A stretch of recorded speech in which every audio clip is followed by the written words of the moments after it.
Okay, we're live.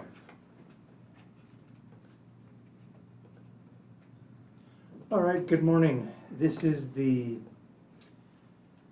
August 25th, 2022 Coastal Permit Administrator hearing.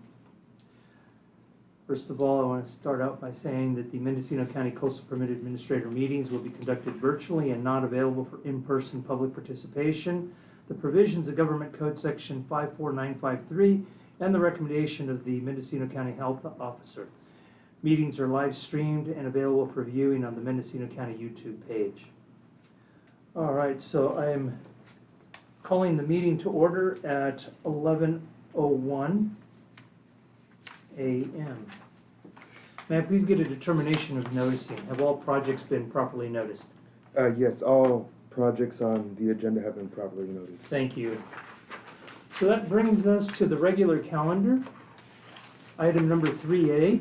This is a continued item from August 11, 2022. This is CDP 2020-0024. The owner applicant is Paul and Janice Booth. Agent is Wind Coastal Planning and Biology.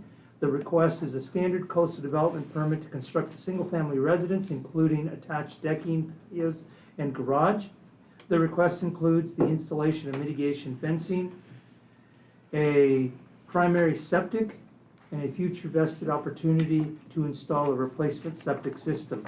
Associated development includes establishment of a propane tank, a gravel driveway, trenching for associated underground utilities, and connection to community water district. The project has been determined under CEQA to require a mitigated negative declaration. The project is located within the coastal zone, 0.5 plus minus miles south of the town of Albion Center, within the Pacific Reef Subdivision on the northeast side of Pacific Reefs Road, 0.5 plus minus miles west of its intersection with State Route 1, located at 34,350 Pacific Reefs Road in Albion. Assessor's parcel number 123340-13. And may I please get a staff report?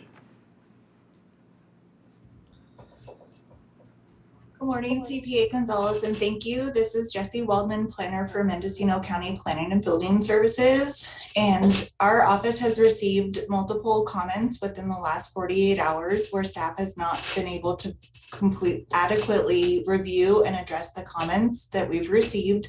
And staff is requesting that this project be continued to a date certain, being September 22nd at the next available Coastal Permit Administrator hearing. Okay.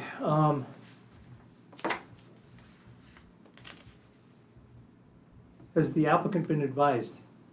I have sent the agents an email letting them know that I am requesting it be continued, and I have not received a response back, and I'm going to see if they are available on the list of attendees today. And I do see that Wind Coastal Planning and Amy Wynn. Okay, so what is, can you go into further detail about what, can you go into further detail as to what is triggering the continuance? Yes, our office has received an extensive letter from an adjacent parcel owner's attorney with specific concerns about the initial study that has been revised in response to previous public comments received. And I have not had a chance to review that 26-page document that arrived yesterday afternoon. All right. So at this point, I want to hear from Wind Coastal Planning. I would like to state before we switch over that I am receiving a notice from our administrative staff assistants, our commission services, that the September 22nd date is not recommended, and that it be the October 13th. Yes. So that would be the next date certain. Yes. All right, so let me hear from Amy Wynn.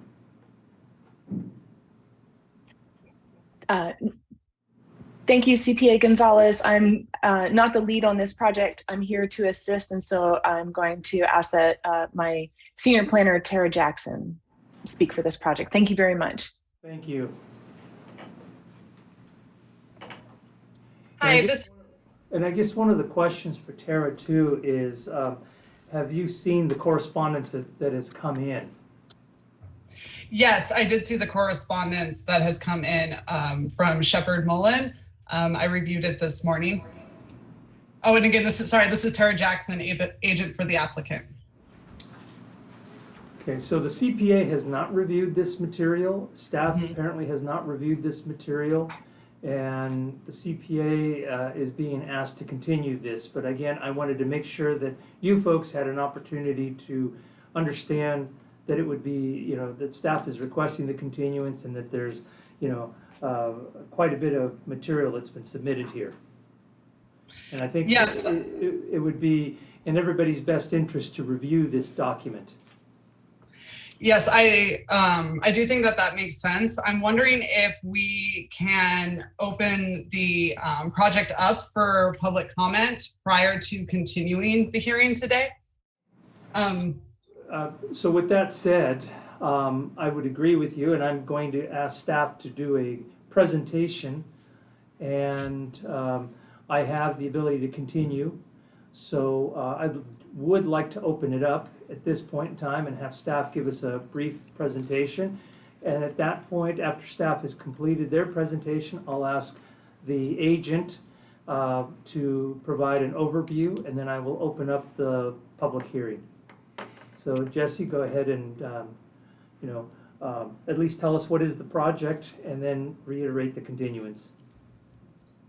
Okay, thank you, CPA Gonzalez. So as previously stated, this is a project request to develop a vacant parcel within the Pacific Reef Subdivision. And this project has been presented at the CPA in June of 2021, and it was continued due to comments received from outside agencies, including the California Coastal Commission, and then adjacent parcels submitted comments, public comments. It was continued to July 8th of 2021, where at that hearing, the project was continued to a date uncertain due to additional comments received from the public and the landowner's agent, Wind Coastal Planning, requesting the project be continued to allow time for the landowners to review the public comments and provide direction to the county regarding the proposed project. On September 10th of 2021, planning staff received notice from the landowner's agents that the proposed project would not be revised. Staff proceeded to review and revise the originally prepared staff report and initial study in response to the public comments and the concerns from agencies from June and July of 2021. The memorandum presented to you today includes clarifications in response to these comments and concerns, specifically the visual resources and the habitat and natural resources section of these two reports. Staff has prepared revisions to the recommended final findings and conditions of approval as well, also within the packet that's in front of you. Regarding the visual resources, the parcel is not mapped within a highly scenic area. However, the parcel is along the ocean and scenic coastal areas of the Mendocino coast. Therefore, development on this parcel is subject to the Coastal Act policies 30251 and 30253(5), parentheses 5, the Coastal Element Policy 3.5-1 and Mendocino County Code of Regulations Chapters 20.488 and 20.504, where these regulations protect public view sheds and not private view sheds. Staff did conduct a site visit in June of 2021, where the proposed project, to determine whether the proposed project would impact views from public right-of-ways, including Highway 1 and publicly owned lands. And staff determined two things. One, story poles were not required, and that while portions of the proposed development would be visible from Highway 1, the development would not be adding additional obstructions to the ocean from Highway 1 or public lands. This is due to existing development already established further west of and between the proposed project location and the Pacific Ocean. Staff has determined that the proposed project, as detailed in the staff report and initial study, would be consistent with the Coastal Act policies, the coastal element, and the Mendocino County Code of Regulations regarding visual resources. The second key issue was the habitat and natural resources. And 3 alternatives were analyzed by the landowner and their agents prior to the application being submitted to the county, where the proposed project is within the least impacting and the best alternative location for developing this vacant parcel. The major factor for this is due to the recommendations within the geotechnical report, where a 46-foot setback was required for all development from the blufftop edge to prevent moisture being added to the soil along the blufftop edge. This is explained in detail in the revised staff report and initial study, as well as the memorandum in front of you today, dated August 25th, 2022. In summary, the project can be found consistent with the local coastal plan policies with the recommended mitigation and avoidance measures within the conditions of approval related to ESHA and hazards. The proposed project is the least damaging alternative, with the proposed mitigation and restorative recommended specifically in conditions 12 through 25 to address the impact to ESHA and the soil conditions to the blufftop edge. These measures will mitigate the impacts in the proposed development and restore and enhance the ESHA located on the parcel. There's specific guidelines within the staff report and the initial study that have been revised and updated that are in front of you, and these are explained in detail, and there are very specific conditions between 12 and 25 to protect and enhance protection of the blufftop and the edge, just to reiterate that.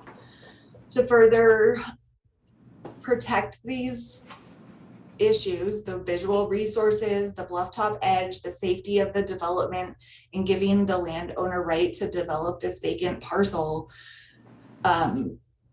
condition 25 is recommended regarding further development proposed on this site or any development outside of this project's proposed request. And this condition 25 would require the issuance of an amendment to this CDP or the issuance of an amendment to this CDP or an additional coastal development permit be applied for and reviewed by the county. And this ensures that all future development remains consistent with the conditions of approval, the protection of ESHA, CEQA, and the blufftop stability.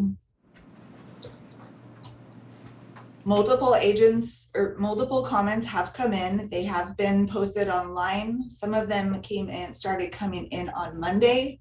Some came in yesterday. Staff has not been able to properly respond to the comments that came in yesterday. Staff does feel confident that the revised staff report and the revised initial study, including the specifics detailed in the memorandum, that this project would be consistent with the LCP, the Coastal Act, the coastal element, Mendocino County Code of Regulations. Staff does recommend to continue this to allow response to the public comments received yesterday, but based on this, staff does feel confident to recommend the approval with the conditions of approval recommended within the staff report. Thank you. That concludes my presentation, and I'm available should you have further questions. Thank you. So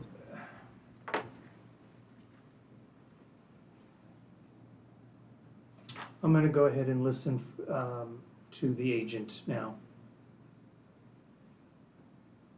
Tara? Yes, hi, this is Tara Jackson with Wind Coastal Planning and Biology, agent for the applicant. I just want to express my sincerest thank you to Ms. Waldman for her continued hard work on this project and going through and working diligently on the mitigated negative declaration. At this point in time, considering that the hearing is being continued to a date certain, allowing for the county to review the comments that came in yesterday, I have no further comment at this time, and I look forward to our continued collaboration on this project. Thank you. All right, thank you very much. Now I'm going to go ahead and open up the public hearing. Are there any members of the public that wish to speak on this matter? You are limited to 3 minutes. Okay, so if you are interested in speaking on this matter, please use the raise hand feature. If you are dialing in, you can use the *9 to raise your hand and *6 to unmute. So I have Alex Merritt that would like to speak on this matter.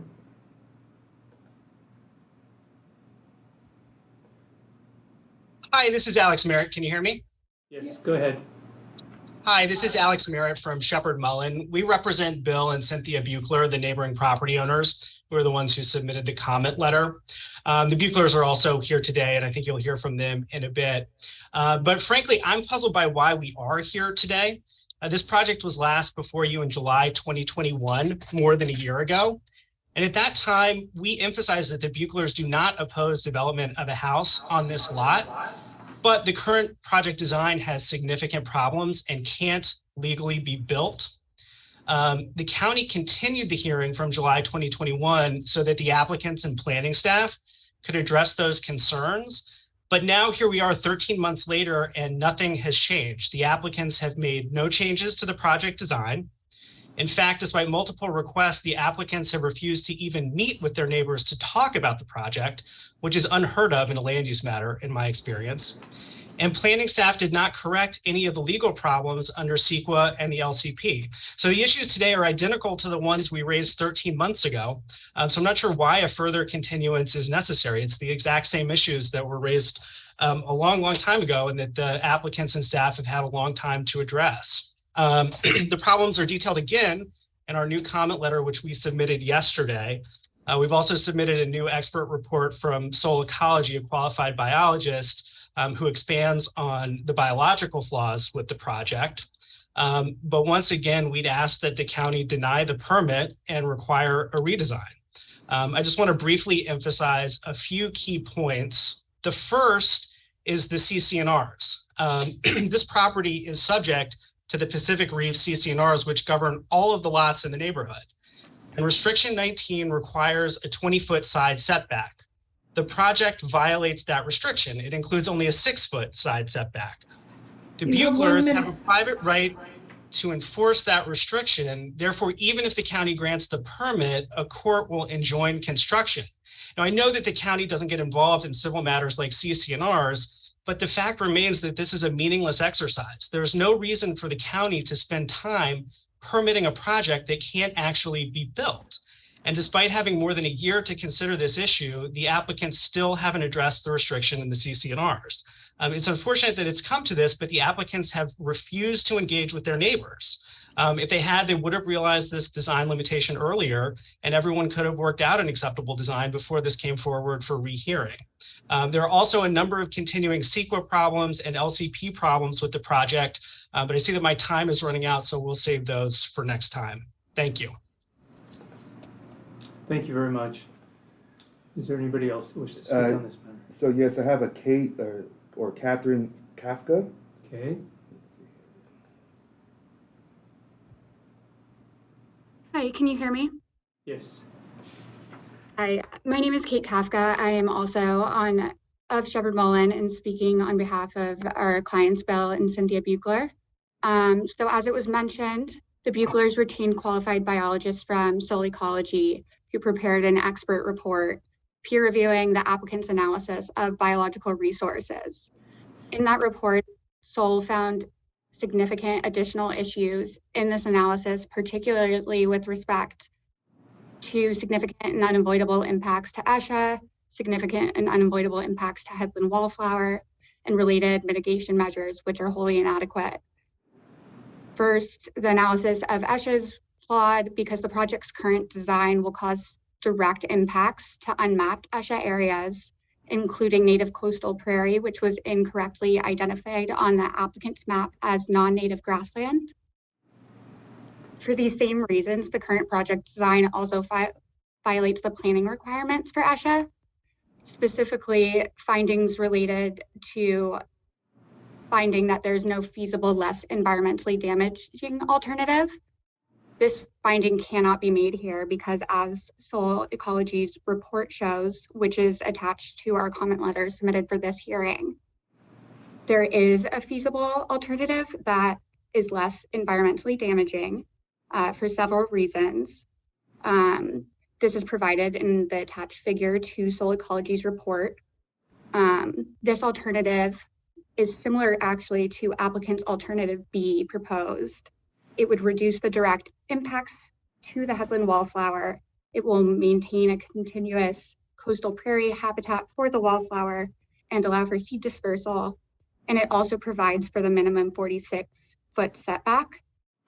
Additionally, alternative B would not create any negative impact to the bluff as explained by Soil Ecology.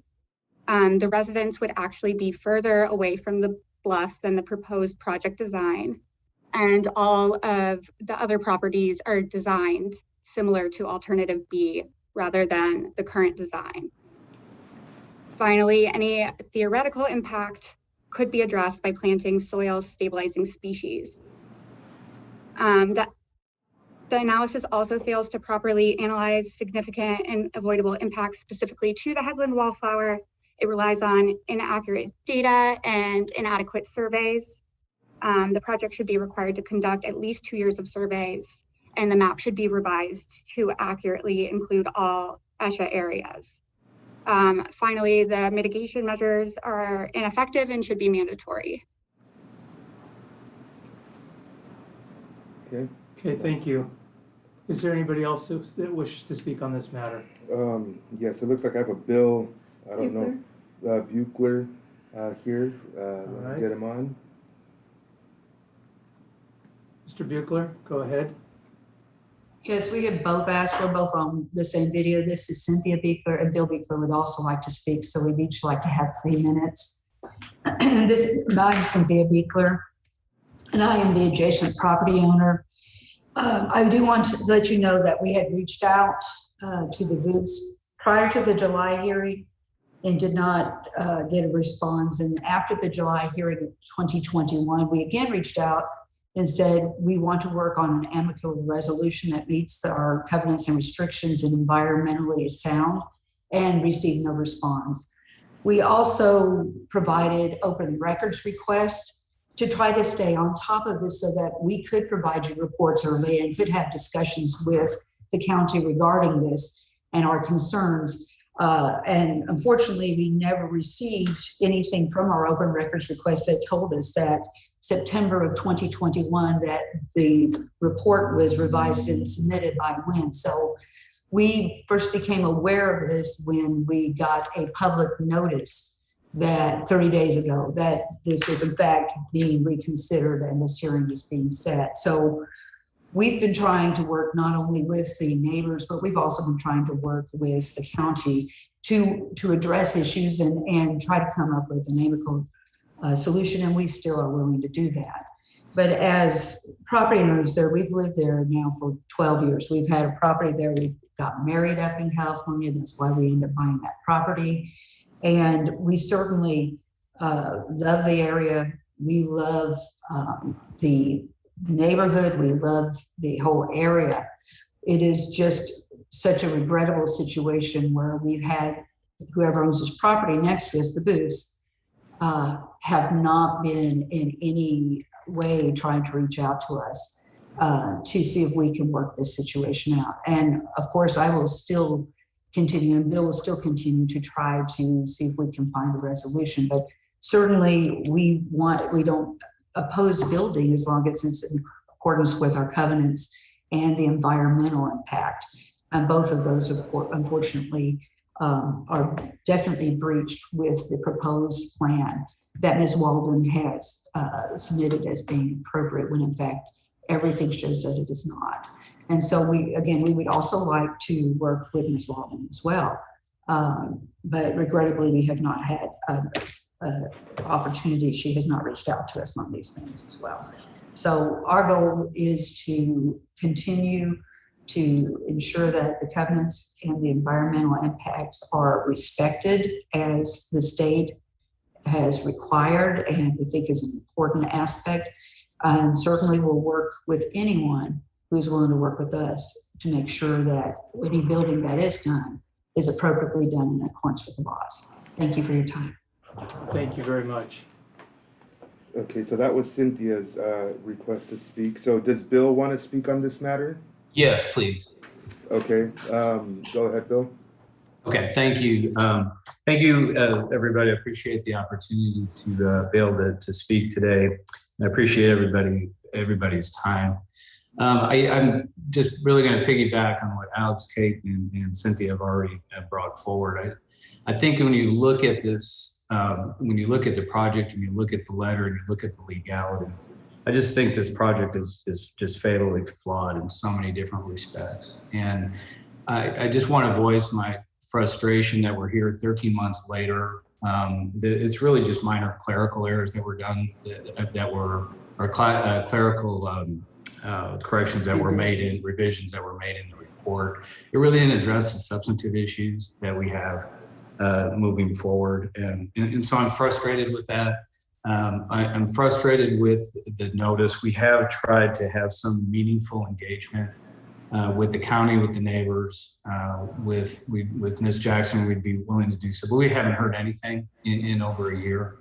I've done, as Cynthia mentioned, we've done some public information requests, and feet are dragged on that. We'll get a couple documents, which are usually just our emails going back and forth, which we already have. So it's frustrating. We want some transparency. We want to work with the neighbors. We want to work with the neighborhood. We want to work with the county.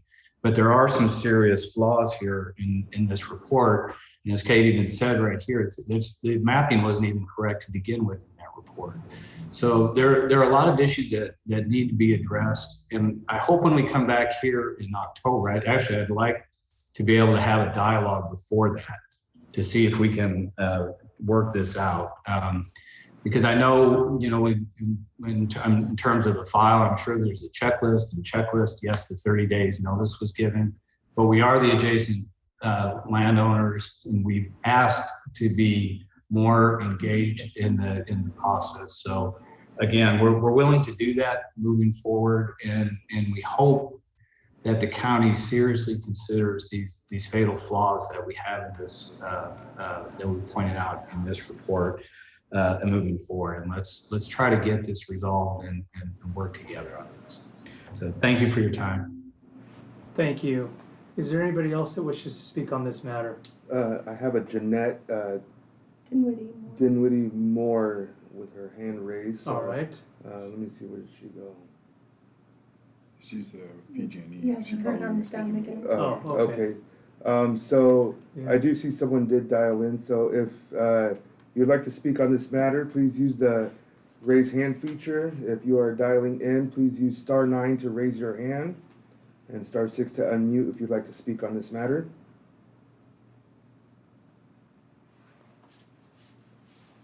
I don't see anyone. All right, so I'm gonna bring it back to the CPA. And there's been a number of concerns that have been raised this morning. And so I am going to go ahead and continue this item to October 13th, a date certain. I will encourage the applicants and the neighbors to have some dialogue, but that, again, I cannot require it.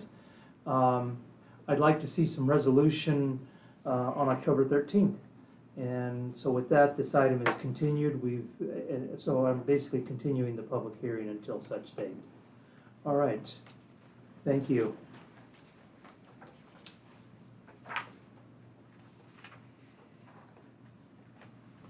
That brings us to the next item, which is also a continued item from August 11th, 2022, CDP 2021-0032. Owner is Victoria and Troy DeWolf. Applicant agent is Michael Barron Wyke. This is a request for a standard coastal development permit to construct a new 2,288 square foot, two-story, single-family residence and detached 567 square foot guest room over a 672 square foot two-car garage. Install a 3-bedroom standard design septic tank, perform grading, install a new driveway and encroachment, and remove dying bishop pine trees. A negative declaration mitigated neg deck has been prepared for this project. The project is located within the coastal zone, 8± miles northwest of Gala Town Center line on the west side of State Route 1, approximately 240± feet from its intersection with Iverson Point Road, located at 30,100 South Highway 1 in Gualala, APN 142-031-07. Please get a staff report. This is going to potentially be continued to October 13th, but before I make that determination, I want to make some clarifying things that have happened since then. This morning, first thing this morning, Jim's Pumps provided a well test to the applicant that was sent to me this morning. And I shared this with Environmental Health. It's a 3-hour pump test, which is not adequate for environmental health, but we sent this, the applicant sent this to the Coastal Commission as well to see if this was adequate, and I have had no response from them, so. Is this from a qualified evaluator, a qualified person to do this? Because I think this concern came up last time. Yeah, I don't think that it is, but I'd let environmental health talk to that, because that's their field. All right. I'd like environmental health to weigh in on the adequacy of this pump test, because I think the reason this was continued, and staff, you can correct me, is that the Coastal Commission had weighed in on the project that they wanted an appropriate water test to be done. Otherwise, they felt that this item could not go forward. And we continued this so that the appropriate testing could be done. And I just want to know, 1, has it been reviewed? 2, is it adequate? And what is staff's recommendations? And I'm looking at the recommendation of planning and building and the recommendation of environmental health. So with that, can I please get Marlena on here with environmental health? Yes, Marlena Dooley, Environmental Health, Land Use. I did see the test that was provided to Mr. Gomes today. It did have a contractor's license on it. When I looked that license up, it was for machinery and pump, which is not one of the 4 license types that is listed as a qualified individual to conduct this test. So that is one issue about today's 3-hour test. Staff's recommendation is for this project to conduct a 17-hour proof of water test conducted by a qualified site evaluator. This would be either a civil engineer, a geologist, a registered soil scientist, or a registered environmental health specialist. This is due to the fact that this parcel is located in the critical water resource classification of the coastal groundwater study and is less than 10 acres in size. I have a question for you. Certainly. When we talk about the pump test, is there a window in time? In other words, does it have to be done by a certain date to be able to be a qualifying test? Yes, it has to be conducted during the dry season, which is defined as August through September. So in other words, they would have until the end of September to do this pump test? That is correct. I thought it was August 31st, October 31st. That is not what is specified in the coastal recommendations. The inland for springs is through October 31st. because this is a critical water resource area, we're basically looking at the end of September. What is it, September 30th, it has to be done. That is correct. So this was continued from August 11th, and it should have been done by a qualified evaluator. And that wasn't the case. And your qualified evaluators are geologists, hydrologists, or civil engineers. Yes, a soil scientist, a registered environmental health scientist, a civil engineer, and a licensed geologist are the 4 individuals listed as qualified to conduct this test in our guidelines. Well, based on the evidence that I'm hearing, I doubt that the Coastal Commission will accept this. So at this point, I am. We have the applicants too. Yeah, I'm gonna ask the applicants to weigh in on this, actually to speak on this, but I'm inclined to continue it to give the applicants, again, the appropriate time to have this done so that we can have resolution. Mr. Wolf? Yeah. Yes, thank you, CPA Gonzalez. I wanted just to point out a couple things. It sounds like you have already made up your mind, but I did do a lot of research, and there is a lot of conflict between what the Coastal Commission identifies as proof of water and what the Department of Environmental Health defines as proof of water. When I read the coastal planner's note, and which you pointed out last time, that you were looking for confirmation that there's water. And Ms. Jansen stated in her letter, she states that in accordance with LUP policy 3.91, coastal zoning section 20.5320952 require that the approving authority consider whether an adequate on-site water source to serve proposed development is available before approving the coastal permit. Please request the applicant submit a well test during the appropriate months to demonstrate adequate on-site water, which we did this morning.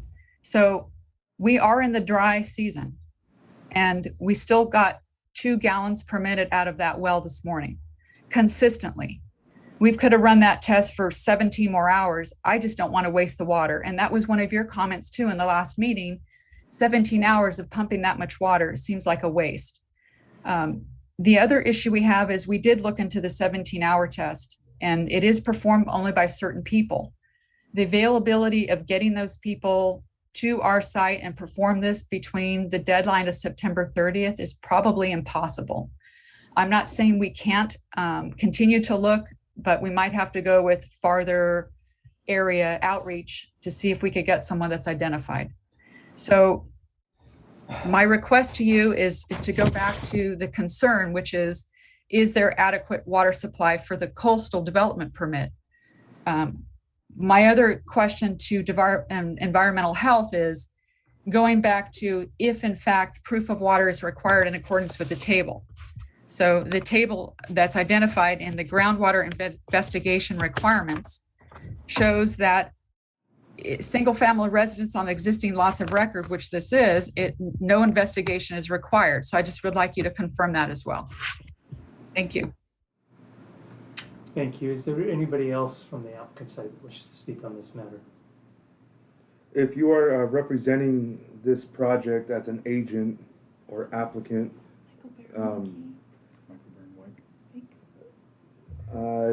please use the raise hand feature. I don't see a Michael Barron Wyke, I'm sorry. If you're dialing in and you're representing this project, please use the *9 feature to raise your hand and *6 to unmute. But I do not see any other applicants or agents on. All right, so I'll bring it back to the CPA. It is my concern that we don't want to waste water. I don't want to see water pumped out. But again, there's also the creativity of storing that water and not just letting it run out on the ground. I will not dispute environmental health. They are the water experts, in my opinion. But again, it's my understanding, and I'm gonna ask this question, has this been provided to the Coastal Commission? Yeah, that she sent it to him this morning. I have the email waiting for And we don't have any confirmation. I would encourage staff to work with the applicant and the Coastal Commission, but if they, October 13th is the next day that I'm looking at a continuance, and I'd like to see everything resolved. If the pump test can be done to satisfy environmental health, if we have clear parameters with the Coastal Commission, this is going to require staff to work with the Coastal Commission to ensure that indeed the 17-hour pump test is going to satisfy. Because again, I don't want to make the applicant go through a process that they don't have to, that they don't, that the Coastal Commission is not going to accept. But at the same time, I'm relying on environmental health, who deals with well and septic, and I'm not going to dispute one of our experts. So at this point, I would like to continue this to the 13th to give everybody the opportunity to address this, to make sure that it's done, A, by someone who is qualified, someone who can get this, resolved, and yet we can have the Coastal Commission and Environmental Health accept this. Okay. So this is continued until October 13th. And it's just so that we can give everybody the opportunity, including the applicants, to address this. Because the last thing I want to do is have a decision made hastily and then have the Coastal Commission appeal it and then drag this out for a long time. Mr. Wolf, thank you. Marlena, thank you. Everybody, thank you for working on this thing. October 13th. We're going to continue. That will give all folks an opportunity to work on this. So I'm moving over to item number 3C.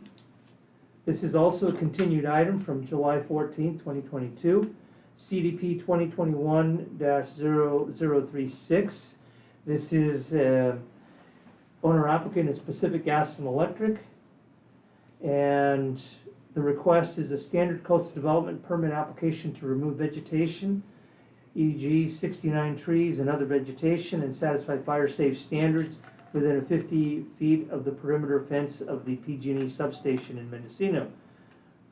This has been determined to be statutorily exempt.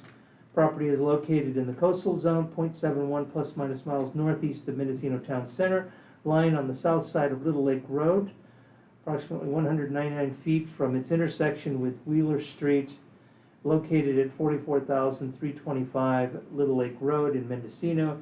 APNs 119-090-23. The also situs address is 10,511 Wheeler Street, Mendocino. APN 119-120-33. Situs address is 44,361 Little Lake Road, Mendocino. APN 119-110-07 and APN 119-115. Please get a staff report. Thank you, Administrator. The main reason for the continuance is to allow the Mendocino Unified School District to work with PG&E to come to some kind of agreement and make sure they had adequate time to review it before their board. I have an email here from PG&E stating that... Can I clarify something? Yes. So this is why it was continued, not why you're wanting to continue it, right? Yeah. Okay. Yeah, that's what it was. Yeah. I have an email from PG&E stating that the Mendocino Unified School District approved option 2 last night, August 24th. I received the email at 7:23 stating that that the district approved option number 2, and below on this email I have Jason, who is the superintendent, Jason Moores, I hope I said that right, stating that they voted on option 2 and was approved last night. So they're happy with the conditions. But it should be noted that there's no additional information that's going to happen with this project. We're not going to add any conditions of approval. We're not going to add anything, clarifying statements to the staff report. This is strictly between PG&E, sort of appeasing the superintendent and the school district. from Mendocino County. All right. Thank you. So just to clarify, option 2 is just what they agreed to. And I have option, yeah, exactly. And notice Okay. I have that here, and I can put that in the record as well. But this is All option right. 2. So this is a continued public hearing, and at this point, I'd like to hear from PG&E. And then I'll also hear from the school district if they're online as well. Okay, so we have Jeanette. Jeanette, go ahead. Hello, everybody, and thank you so much. And thanks, Matt, for that very good report. Yes, the school district did approve our project last night. Part of the agreement that we have with them is one of the concerns, they had 3 concerns. One was a concern that we would not use herbicides as we did the work, which we've agreed to in our letter that we submitted with the option 2.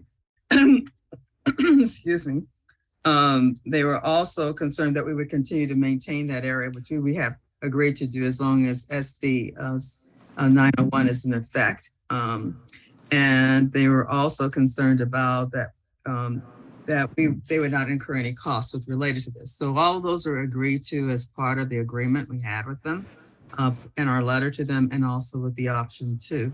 I'm going to also turn it over to Billy Graham, who's actually with PG&E, and he's the one who worked closely with the school district to add anything additional that he might want to say regarding the agreements that was released.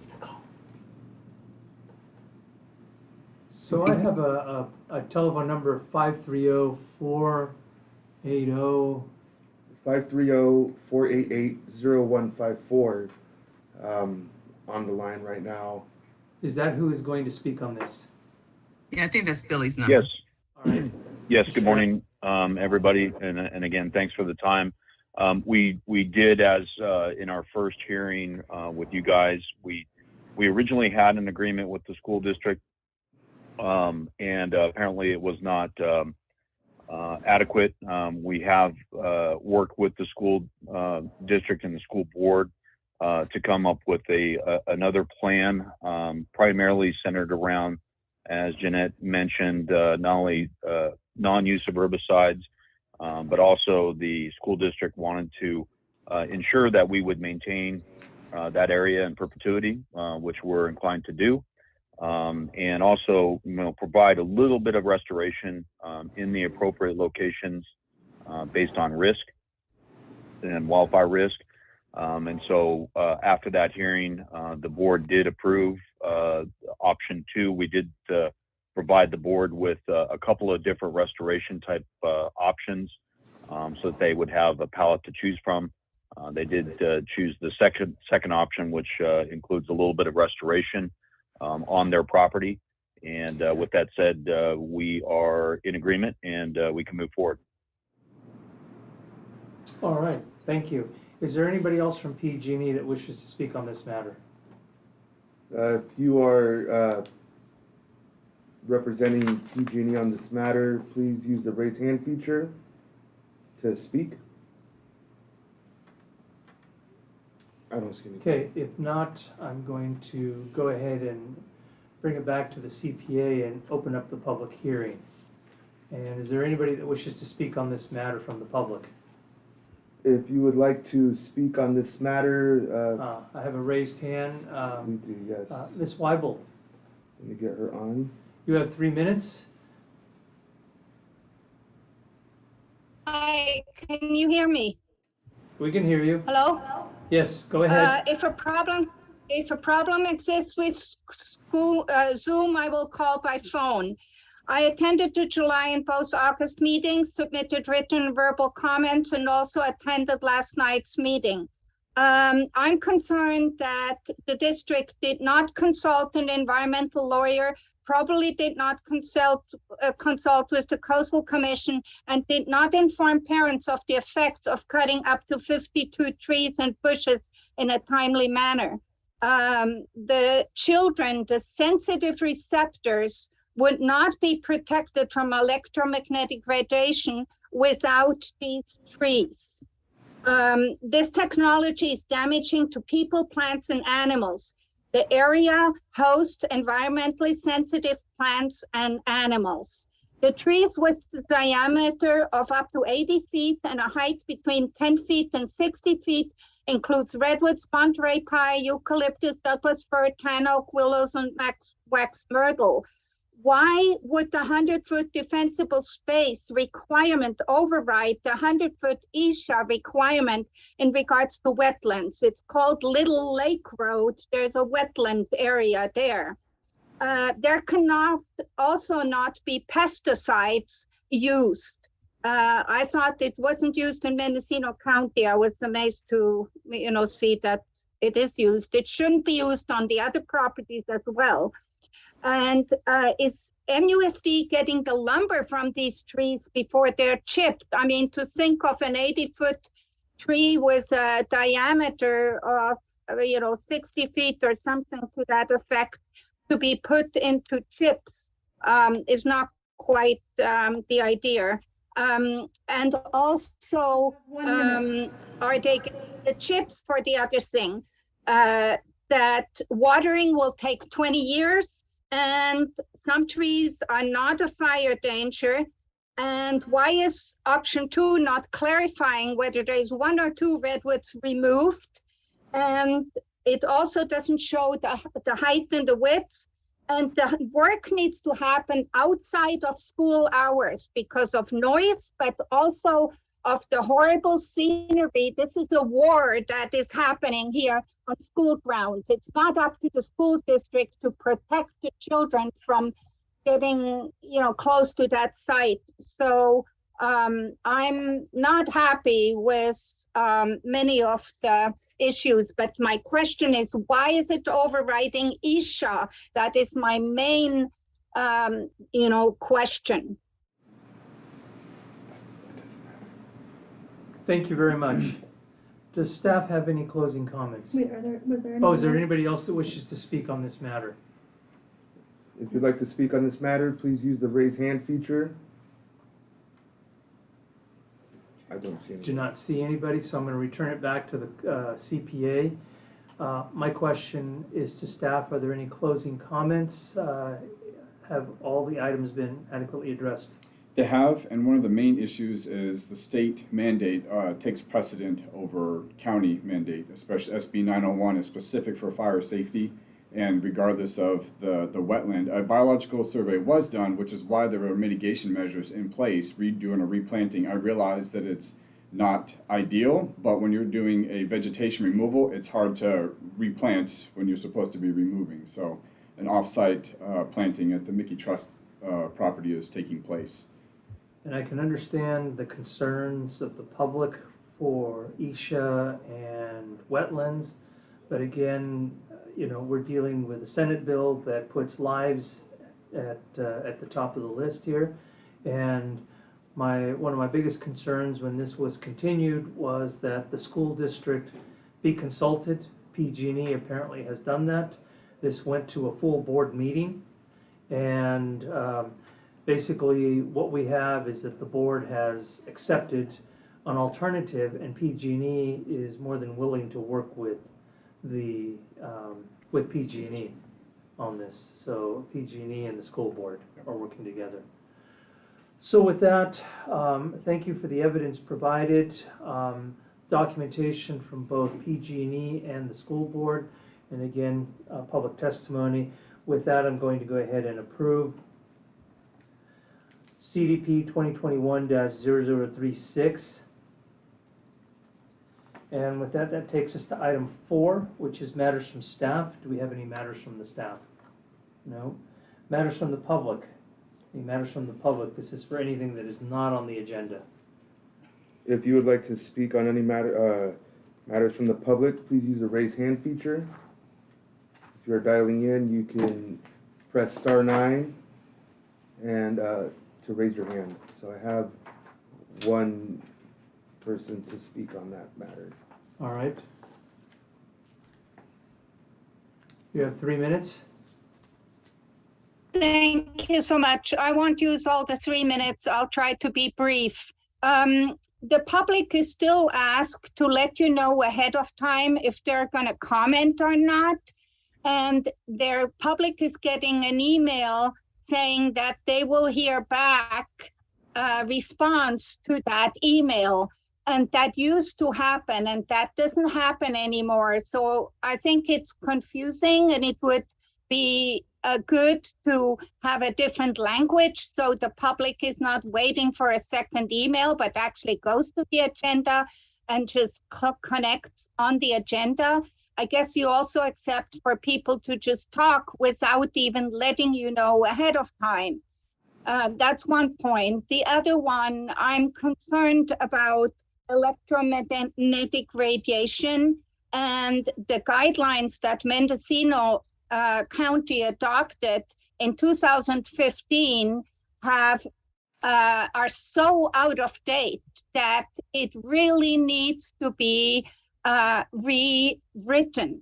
And this is crucial. I asked for that ever since 2019, and it seems like it's falling on deaf ears because nobody has time, and it's just not going to happen.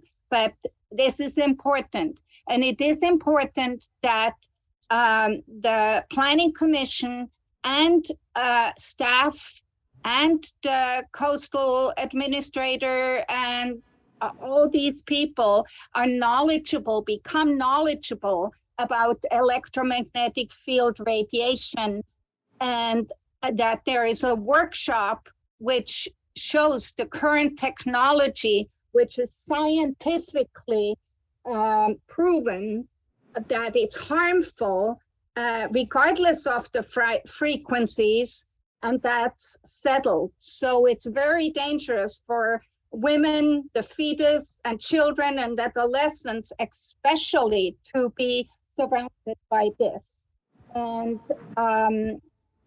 there needs to be bylaw changes as far as the Planning Commission is concerned, but that's not your area, because if people want to appeal, the numbers have never been changed, and so then it's possible that people cannot appeal if there are not enough members present for whatever reason. And so I know that's not your area, but I hope you take my points into consideration. Thank you. Thank you very much. And then on the issues with electromagnetic, guidelines and so on, again, we are bound by federal FCC rules. So, there are certain things that the county can do and certain things that we can't do because we're mandated by the federal government. And then staff will look into the issues of the telephone calls and the emails and so on. So with that, I will go ahead and move to the last item, which is item number 6, which is the adjournment. The meeting is adjourned at 11:58 a.m. Thank you very much.